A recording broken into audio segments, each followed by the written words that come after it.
बिस्मिल्लाहिर्रहमानिर्रहीम। अस्सलामुअलैकुम। मोहम्मद जमील शाहिद आपसे मुखातब है। इस वक्त हमारा ये बॉयलर साल्ट के सिलसिले में लेक्चर नंबर 15 है और नया मौजू है इंस्ट्रूमेंट्स के मतलब हम आपको बताएंगे। पहले हम बताएंगे इंस्ट्रूमेंट क्यों लगाए जाते हैं, इंस्ट्रूमेंट की चंद इक़साम कुछ बताएंगे, कंट्रोल सिस्टम क्या होता है और प्रेशर इंस्ट्रूमेंट पर हम बहस करेंगे। तो इंस्ट्रूमेंट क्यों लगाए जाते हैं, ये जो है ना इंस्ट्रूमेंट के क्या फंक्शन होते हैं। ये प्लांट के अमले को गाइडेंस देते हैं नंबर 1, ताकि प्लांट इकनॉमिकली एंड एफिशिएंटली चलता रहे। यानी एफिशिएंटली मतलब ये है कि एफिशिएंसी से मुनासिब एफिशिएंसी पर चलता रहे, इकनॉमिकली यानी बचत के नुक़्ता नज़र से चलता रहे, बार बार बंद ना हो। तो ये जो है ना मैं बात कर रहा था मुख्तलिफ़ किस्म के इंस्ट्रूमेंट के क्या फंक्शन। प्लांट के अमले गाइडेंस देते हैं ताकि प्लांट एफिशिएंटली इकनॉमिकली चलता है। इकनॉमिकली का मतलब ये है कि ये जो प्रोडक्शन आ रही है ये बिल्कुल वो रेगुलरली चलती रहे और उसके अलावा बार बार बंद ना हो, वो अप एंड डाउन ना आए, क्वालिटी डाउन ना हो और क्वांटिटी जितनी उसकी ज़रूरत है, रिक्वायरमेंट है, उतनी ही मिलती रहे। इकनॉमिकली का मतलब ये है कि आपका लॉस है। नंबर 2, ये किसी वैसल या इक्विपमेंट की अंदरूनी कैफियत मालूम करने का काम देते हैं। इस तरह मेंटेनेंस की गाइडेंस देते हैं। ये प्रोसेस इंस्ट्रूमेंट नहीं होते, ये दीगर इंस्ट्रूमेंट होते हैं जो अंदरूनी कैफियत बयान करने देते हैं, जैसे वो डीपी टेस्ट वाला होते हैं या कोई और होते हैं। बहरहाल ये वो उसके लिए होते इंस्ट्रूमेंट हैं। ये प्लांट के ऑपरेशन को इकनॉमिकल करते हैं और अपने ऑपरेशन की तादाद कम करते हैं। ये इकनॉमिकल करते हैं, ये तो आपको पता ही होगा कि ये बचत करते हैं, ये तो हमने पहले बात कर ली। और ऑपरेशनल अमले को तादाद ये कुछ दिन लगती बात नहीं है। ये जो है ना आम बंदे सोचते हैं जब हम ऑपरेशनल अमले को कम करेंगे तो बेरोज़गारी तो बढ़ेगी और नए लोगों को जॉब कैसे मिलेगी। ये तशवीशनाक बात तो है। तो बात ये है कि चीज़ें जो है ना, जो सिस्टम चलते हैं ना इजादात का और डेवलपमेंट का, ये नहीं देखते कौन बेरोज़गार हो रहा है, कौन रोज़गार पर आ रहा है। डेवलपमेंट का फंक्शन चलता रहता है। ये हुकूमतों का काम होता है कि इस किस्म की चीज़ों को सोचना और ऑपरेशनल नए अमले को ड्यूटियों पर लगाना। पाकिस्तान दुनिया में एक मुल्क जापान है, वहाँ ऑटोमेशन, इंस्ट्रूमेंटेशन और इस किस्म की जदीदियत दुनिया में सबसे ज़्यादा है। कंप्यूटर का इस्तेमाल वहाँ एक छोटी सी सोडा वाटर की बोतल भी मशीन से मिलती है और रेलगाड़ी का टिकट भी मशीन से मिलता है। ऐसे बहुत सारे फंक्शन हैं वो कंप्यूटर के साथ। तो वहाँ बेरोज़गारी दुनिया में सबसे कम है। फिर कहाँ जाते हैं लोग, कहाँ खपाते हैं लोग। तो ये जो लोग काम कर रहे हैं, जो पैसा कमा रहे हैं, वो उन लोगों पर ख़र्च किया जाता है जो थोड़े बहुत बेरोज़गार हो जाते हैं और उनको बेरोज़गारी अलाउंस दे दिया जाता है और बेरोज़गारी अलाउंस देकर उनके लिए नए जॉब ढूंढे जाते हैं। उनको पाबंद किया जाता है आपने नए जॉब ढूंढना है और सीखना है, तो उनको सिखाया भी जाता है और जॉब ढूंढा भी जाता है। और इस तरह से ये लोग जो है ना वो जल्दी मुफीद काम पकड़ लेते हैं। उनको पाबंद किया जाता है ताकि वो नया काम सीखें। बेरोज़गारी अलाउंस इसी के बदले में दिया जाता है कि वो नया काम सीखें। इस तरह से एक आदमी अपनी ज़िंदगी में 4-4, 5-5 काम जानता होता है। वो कंप्यूटर ऑपरेटर भी होता है, वो मेडिकल का वो डिस्पेंसर भी होता है, और वो क्रेन ऑपरेटर भी होता है, और वो एक टीचर भी होता है, और वो एक ड्राइवर भी होता है, और वो इसके अलावा वो कोई और जॉब भी जानता होता है। तो फिर वो बेरोज़गार नहीं रह सकता। कि हुकूमतों की कोशिश होती है कि इनको बेरोज़गारी अलाउंस दिया जाए और फिर जल्द ही उनसे इनकम टैक्स लिया जाए। इनकम टैक्स बेरोज़गारी अलाउंस से नहीं लेते बल्कि उनको जॉब दिलाकर फिर लेते हैं और उनको ट्रेनिंग करनी लाजमी होती है। हद हराम है, उनको बेरोज़गारी अलाउंस नहीं दिया जाता। वो फिर वो अपने तौर पर करें, गुजारा करें, जो बात नहीं मानते। पर बात ही वो और तरफ चली गई। आप कहेंगे कि बातें किस तरफ ले जाते हैं। अच्छा, प्लांट की परफॉर्मेंस देखी जाती है, कैलकुलेशन देखी जाती है, कास्ट देखी जाती है, अकाउंटिंग इसमें आसानी मुहैया करते हैं। मसलन ये फ़्लो के ये एक टोटलाइज़र होता है। टोटलाइज़र फ़्लो के जितना गुज़रा है, फ़्लो गुज़रा उसको टोटल करता रहता है। वो टोटल करके आपको बताता है कि कितनी स्टीम बनी है, कितने वो पानी का गुजर कर गया या वो कितनी एयर है। तो उससे आप वो देख लेते हैं, कैलकुलेशन कास्ट निकाल लेते हैं। फिर परफॉर्मेंस भी है, मसलन आजकल जदीद बॉयलरों में ये एक ऑटोमेटिक एफिशिएंसी का मीटर लग गए हैं, वो एफिशिएंसी मालूम करते रहते हैं। फिर इसके अलावा बॉयलर की लाइफ को भी चेक करते हैं, वो लाइफ की, ये बॉयलर की लाइफ कितनी कम है। जितना बॉयलर फर्नेस का टेम्परेचर बढ़ता है उतनी ही लाइफ कम होती है। तो इस किस्म के एक रेंज से ऊपर जो टेम्परेचर जाता है उससे स्ट्रेस करोजन जो बढ़ती है, उस वजह से वो परफॉर्मेंस को कैलकुलेशन कास्ट करते निकालते हैं और वो जो है ना उसकी लाइफ मेजर करते हैं। क्योंकि प्लांट पर कुछ ना कुछ कारकर्दगी की वजह से लोड अप भी होता है, डाउन भी होता है और ऐसे हो जाते हैं, जर्क्स आते हैं। तो वो इस तरीके से अच्छा इससे फिर इंस्ट्रूमेंट में दो कैटेगरी है, एक सेंसिंग इंस्ट्रूमेंट है, ये लोकल तौर पर पैरामीटर ऊंच नीच और क्वालिटी के कमी पेश। पैरामीटर क्या होते हैं?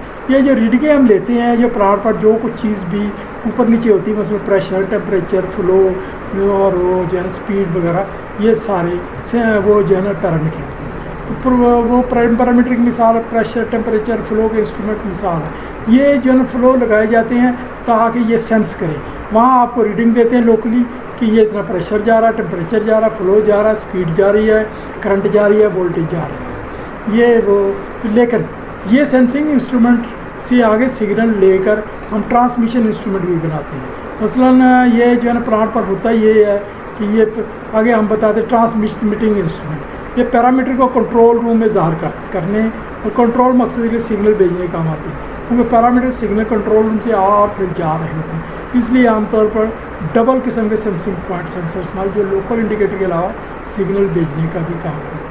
मैं वो मसलन एक प्रेशर गेज है, वो ऐसी लगाई जाती है कि वो आगे इंडिकेट भी करे कि वो प्रेशर को भी बताए और आगे कंट्रोल रूम में भी इंडिकेट करे। आमतौर पर बॉयलरों में और पावर हाउस में दो किस्म के रिमोट कंट्रोल होते हैं। एक जो होता है लोकल पैनल पर, बॉयलरों के लोकल पैनल पर कंट्रोल होता है, वो कंट्रोल जो है ना बॉयलर के ऊपर होता है या वो पावर हाउस के ऊपर होता है। दूसरा कंट्रोल होता है कंट्रोल रूम में। अब ये जो है ना पहला कंट्रोल लोकल पैनल को दिया जाता है। कंट्रोल पैनल के ऊपर एक स्विच होता है जो रिमोट और लोकल का होता है और तीसरा उसका स्विच ऑफ का होता है। जब आप लोकल को करते हैं तो फिर आप लोकल पैनल पर आप खड़े होकर उसको कंट्रोल कर सकते हैं और जब आप उसको रिमोट पर डाल देते हैं फिर कंट्रोल रूम ऑपरेटर उसको कंट्रोल करता है, आपके हाथ में कुछ नहीं रहता। अगर आप ऑफ पर कर दें तो फिर ना कंट्रोल रूम का कंट्रोल में रहता है ना लोकल पैनल के, फिर प्लांट कंट्रोल हो जाता है हैंड पर, यानी वो वाल्व को उसको हाथ से ऑपरेट करना पड़ता है। वो मैनुअल के बाद दर्जा हैंड का होता है। यहाँ एक छोटा सा वो कंट्रोल रूम का सेंसिंग बताया गया है। ये एक वो फ्लो है, ये फ्लो जा रहा है, ये इसका सब से अबाउट ये फ्लो है बॉयलर फीड वाटर का, ये स्टीम बॉयलर ड्रम को जा रहा है, स्टीम ड्रम को जा रहा है। तो ये फ्लो यहाँ से वाल से गुजर रहा है और ये वाल इसको कंट्रोल कर रहा है। ये कितना खोलना है ये जो है ना इंस्ट्रूमेंट बताएगा आपको, ऐसे बताएगा। ये एक फ्लो इंडिकेटर है। हम पहले फ्लो को रफली रेंडमली थोड़ा सा खोल लेते हैं सिस्टम से, फिर हम जब कंट्रोल सिस्टम को सर्विस में ले लेते हैं तो वो लोकल गेज ये हमारा मेजरिंग एलिमेंट सर्विस में आ जाता है। ये फ्लो को नोट कर रहा है। यहाँ डाउन स्ट्रीम अप स्ट्रीम लाइनें होती हैं, डेल्टा पी हो रहा था, डेल्टा पी से ये मेजरिंग एलिमेंट मेजर कर रहा था। ये मेजर करके कंट्रोलिंग एलिमेंट को वो सेंस दे रहा है। कंट्रोलिंग एलिमेंट जो कमी पेशी होगी वाल को या तो खोलता है, थोड़ा सा बंद करता है, क्योंकि ये सेट पॉइंट आ रहा है। अब मैं मिसाल देता हूँ, आप बॉयलर ड्रम का 45% लेवल जा रहा है, आप चाहते हैं कि ये 54% हो जाए या 55% हो जाए तो ड्रम का, तो आप उसका जो है ना वो नया सेट पॉइंट देते हैं। यहाँ सेट पॉइंट आ देंगे आप 55 का, तो सेट पॉइंट आता है। तो इसका मतलब ये है कि कंट्रोलिंग एलिमेंट ने ये इसको और खोलने का आर्डर देना है, मज़ीद खोलेगा तो फ्लो और आएगा, तो फ्लो मीटर इसको रीडिंग नोट करेगा। यहाँ से रीडिंग नोट करके यहाँ एक छोटा सा इंडिकेटर होगा, वहाँ भी देगा, यहाँ भी लगा हो सकता है। फिर ये मेजरिंग एलिमेंट इसको देगा फ्लो अब इतना हो चुका है और तो इतने रिक्वायरमेंट की से हो तो वो अब वो जो है ना साथ ही उस फ्लो के हिसाब से एक इंडिकेटर चेक करता है कि इतना फ्लो हो तो ड्रम में लेवल कितना होगा उससे, तो ड्रम में लेवल के हिसाब से सेट पॉइंट इंडिकेशन लेकर इसको उतना खोलता है। कुछ देर के बाद ये फ्लो इक्विलिब्रियम मेंटेन कर लेता है, यानी एक स्टडी पोजीशन में आ जाता है। तो वो फिर थोड़ा बहुत अगर वो बॉयलर फीड वाटर का फ्लो प्रेशर में कमी पेशी हो तो थोड़ा सा हल्का फुल्का ऑपरेट होता रहता है, वरना एक जगह पर सही तरीके से काम करता है। यह भी एक कंट्रोल वाल ही है, लेकिन इसको और तरीके से समझाया गया है। इसमें यह प्रोसेस है, प्रोसेस मतलब यह है प्लांट का कोई भी प्रोसेस हो सकता है, किसी वो रिएक्टर को जा रहा है या किसी ड्रम को जा रहा है या किसी बर्नर को जा रहा है, जो भी है। तो फर्ज की ये प्रोसेस से मेजरिंग डिवाइस है, सेंसर है, सेंसर वो आपको रीडिंग देता है, फिर मेजरिंग डिवाइस मेजर करता है, मेजर करके ये प्रोसेस वेरिएबल इनपुट बनाता है। इसको कुछ लोग प्रोसेस वैल्यू भी कह लेते हैं। वो जो है ना प्रोसेस वेरिएबल इनपुट देता है कंट्रोलर ये वेरिएबल से चेक करके मैनिपुलेटेड आउटपुट बनाता है। यानी ये जो है ना यहाँ से एक जगह वो दिखाया नहीं गया, वो आता है वो सेट पॉइंट, यानी फर्ज किया यहाँ सेट पॉइंट आ रहा है, तो सेट पॉइंट वो दे के वो मैनिपुलेटेड वैल्यू बनाता है, आउटपुट बनाता है, फिर ये फाइनल कंट्रोल एलिमेंट हो जाता है। फाइनल कंट्रोल एलिमेंट दरअसल वाल ही होता है। हमने पहले बॉयलर फीड वाटर की मिसाल दी, इसमें भी वो बॉयलर फीड वाटर का कंट्रोल वाल ही होगा। तो ये साथ ही वो प्रोसेस को रीडिंग देता है कि मैं इतना खुल चुका हूँ, यानी फ्लो इंडिकेटर रीडिंग देता है इतना वाल खुल चुका है, इतना फ्लो गुजर रहा है। ये तो थोड़ा सा था इस बारे में, तो हम आगे चलते हैं।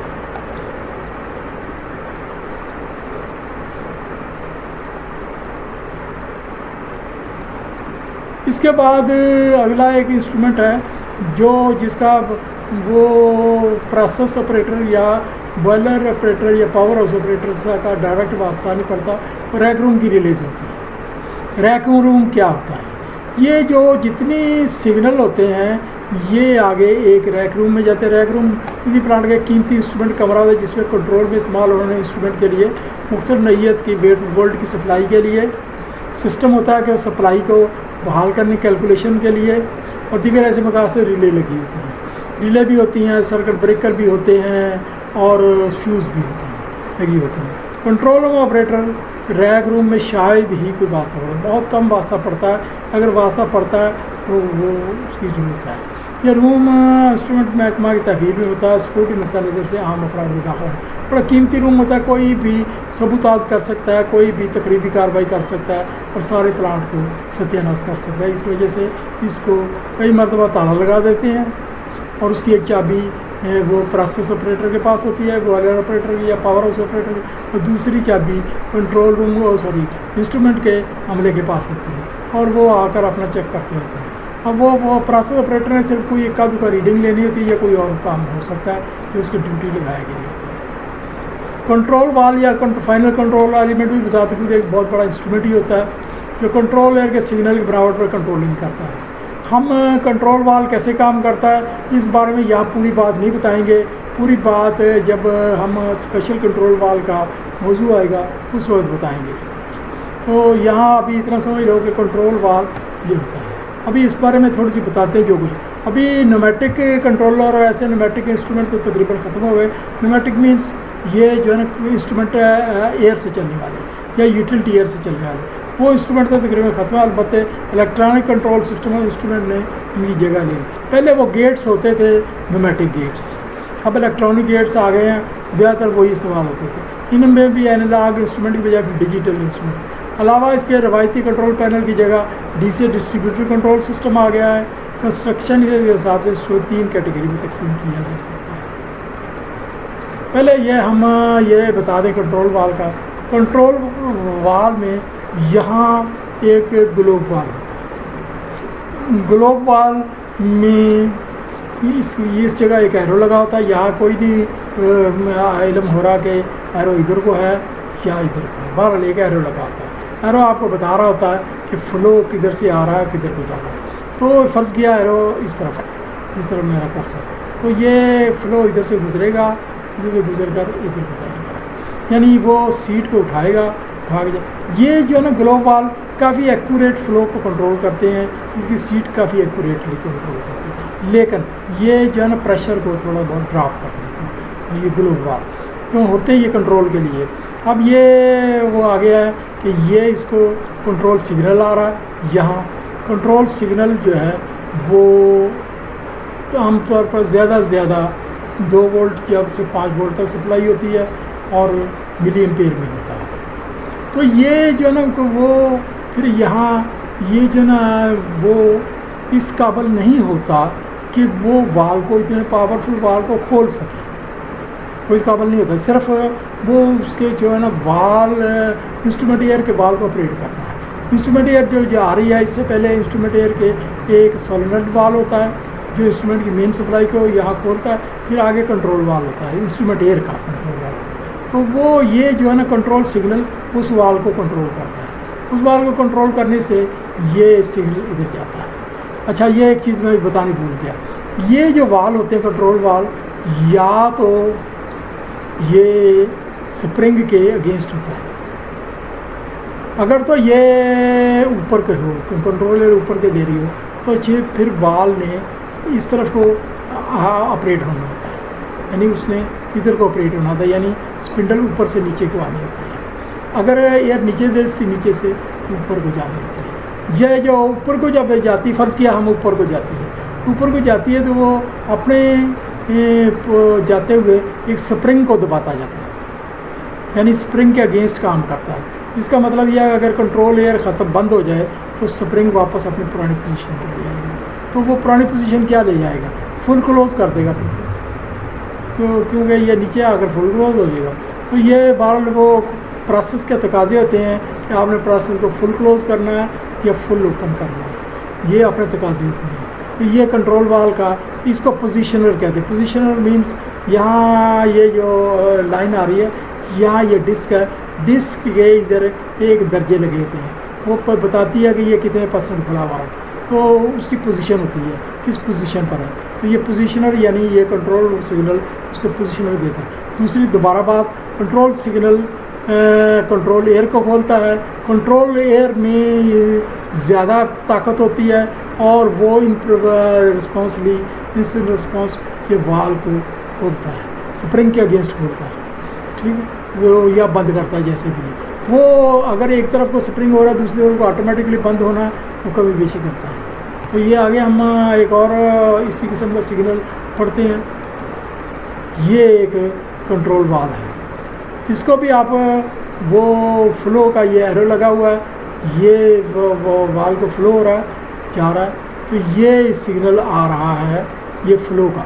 फ्लो में अब देखें, आप देख रहे हैं 2 लाइनें निकल रही हैं, ये डाउन स्ट्रीम है, ये अप स्ट्रीम है, यानी ये हाई प्रेशर है, इसमें बीच में एक आरफिस प्लेट होती है। आरफिस प्लेट में एक छोटा सुराख होता है, तो जो ही पानी, फर्ज किया पानी इसमें से गुज़रता है तेज़ी से, तो जितना फ्लो कम होता है तो तेज़ी से आरफिस से पानी जल्दी से बनाता है, गुज़रता है, तो ये इस साइड पर प्रेशर कम हो जाता है, इधर प्रेशर ज़्यादा हो जाता है, तो ये डेल्टा पी एक पैदा होता है। डेल्टा पी फ्लो को नापने का तरीका है, पीछे मैंने बताया था कि स्क्वायर रूट लिया जाता है। तो ये फ्लो ट्रांसमीटर है, ये फ्लो यहाँ के एक इंडिकेटर भी लगा होगा, आपको बताएगा कि फ़्लो कितना जा रहा है, कितने मीटर टन जा रहा है या कितने केजीज पर जा रहा है, या वो जो भी है मिलता है। तो ये यहाँ से फ्लो ट्रांसमीटर यहाँ से जा रहा है फ्लो इंडिकेटर कंट्रोलर को, ये जा रहा है फ्लो इंडिकेटर कंट्रोलर। ये यहाँ इंडिकेटर यहाँ भी लगा हो सकता है, यहाँ भी लगा हो सकता है, ये किसी और साइड पर लगा हो सकता है, ये हो सकता है फील्ड में हो या किसी और लोकल पैनल पर हो, वहाँ लगा होता है। तो वो वहाँ से फ्लो इंडिकेटर कंट्रोलर ये कंट्रोल करना एक सिग्नल बनाता है फ्लो का, ये वाल्व को खोलने का सिग्नल देता है। वाल्व को कितना खोलना है, यहाँ पूरा वो एयर का कंट्रोल सिस्टम पोजीशनर वगैरह ये सब है, यहाँ छोटा बनाया गया वो पूरा पोजीशनर, ये वाल्व को ओपन क्लोज करता है, ये याद देता है। इसके साथ ही फ्लो इंडिकेटर कंट्रोल में एक सेट पार्ट भी आता है जो यहाँ शो नहीं किया गया, ये एक सादा सी ड्राइंग है, इसमें आपको समझाना मतलब है। तो ये जो है ना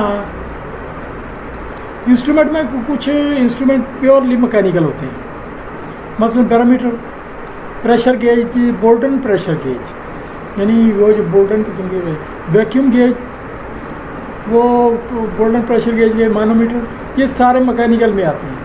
आगे इंस्ट्रूमेंट की किस्म मैकाट्रॉनिक्स।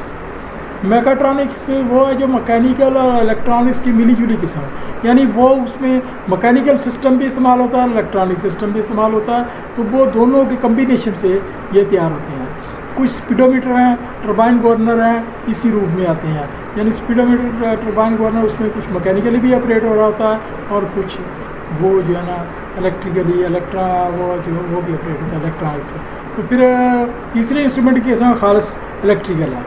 इलेक्ट्रिकल में एक करंट मीटर है जिसको एमीटर कहते हैं, वोल्ट मीटर है।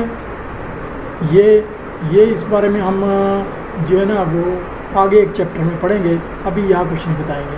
वाट मीटर है, ये वोल्ट मीटर वोल्टेज बताता है, वाट मीटर एनर्जी बताता है कितना लोड बिजली का खर्च हो रहा है। पावर फैक्टर मीटर है, ये कोसाइन पाई बताता है, ये कोसाइन पाई का पहले हम जिक्र कर चुके हैं। ग्राउंड डिटेक्टर है, सप्लाई जो जा रही है वो कितनी ग्राउंड हो रही है, कितने % ग्राउंड हो रही है, इसी ग्रुप में हम इलेक्ट्रिकल इंस्ट्रूमेंट की कंस्ट्रक्शन में बेस्ट नहीं करी, खालिस्तान इलेक्ट्रिकल मौजूद कुछ इंस्ट्रूमेंट के मतलब अगले बार में बताया जाए।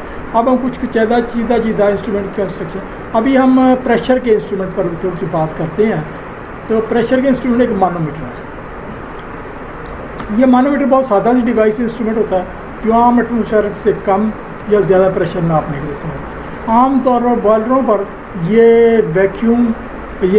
कंबस्शन चैम्बर का प्रेशर नापने के इस्तेमाल होता है। अब कंबस्शन चैम्बर में आपको पता ही है, अगर आईडी फैन लगा हो और एफडी फैन भी लगा हो तो फिर उसके कुछ हिस्से में वैक्यूम होता है और कुछ हिस्से में प्रेशर होता है। जिधर एफडी फैन का असर होता है वहाँ तक प्रेशर होता है, फिर आईडी फैन जब सक्शन करता है तो वैक्यूम होता है। तो मानोमीटर दोनों ही किस्म के अलग अलग होते हैं और वो बताते हैं। यहाँ एक छोटा सा मानोमीटर है,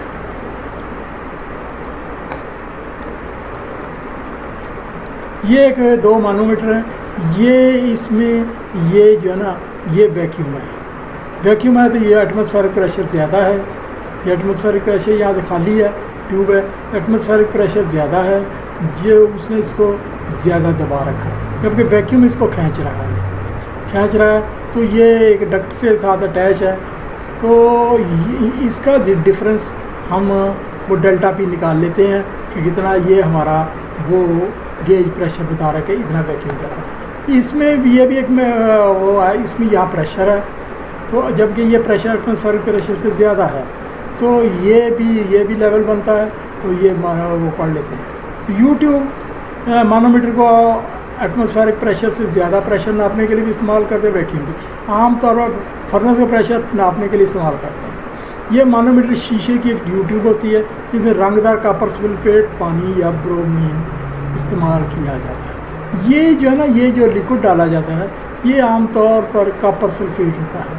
कॉपर सल्फेट इसलिए होता है कि ये जो है ना जो वैक्यूम बन रहा है या प्रेशर जो भी है, तो वो जो है ना वो गर्म होती है एयर, तो गर्म एयर से वो प्रॉपर्टी अपनी चेंज ना कर ले, तो वो कॉपर सल्फेट चेंज नहीं करता, या फिर ब्रोमीन डाल देते हैं। ब्रोमीन आपको पता है माल्टे रंग की होती है, तो वो ये दरअसल इसलिए होता है कि ऑपरेटर इजीली ये 2 लेवल को पढ़ सके। अगर ये सादा पानी इस्तेमाल करें तो वो फिर पढ़ना मुश्किल होता है, आँखों पर जोर पड़ता है। तो बाकी एक इसके सिरे को प्रेशर वेसल पाइप चैम्बर से जोड़ा गया था, दूसरा सिरा एटमॉस्फेरिक प्रेशर खुला था। ट्यूब के अंदर माए के लेवल को पढ़ लिया जाता है, यही प्रेशर होता है जो मिलीमीटर वाटर पारे कॉलम में ज़ाहिर होती है। ये पहले से कैलिब्रेट किया जाता है, किसी और इंस्ट्रूमेंट से कैलिब्रेट किया जाता है और उसके तहत बिल्कुल रीडिंग सेट की जाती है।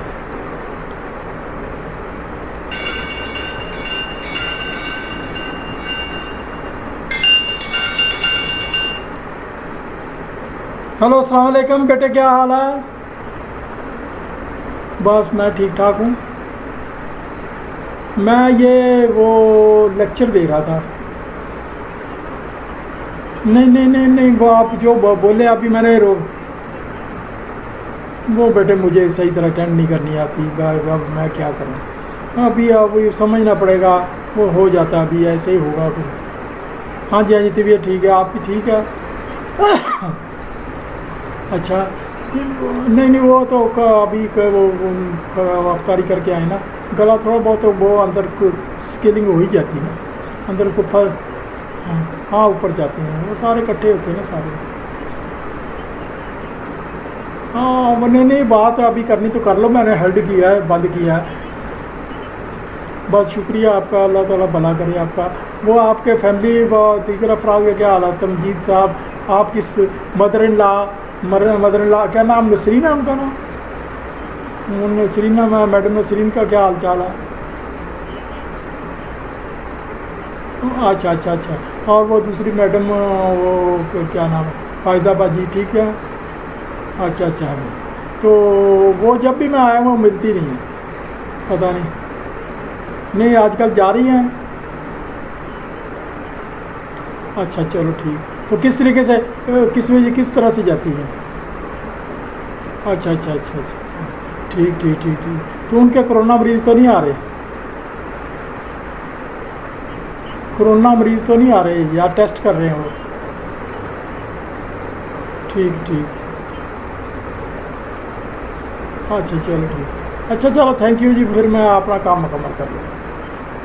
ओके ओके वापस।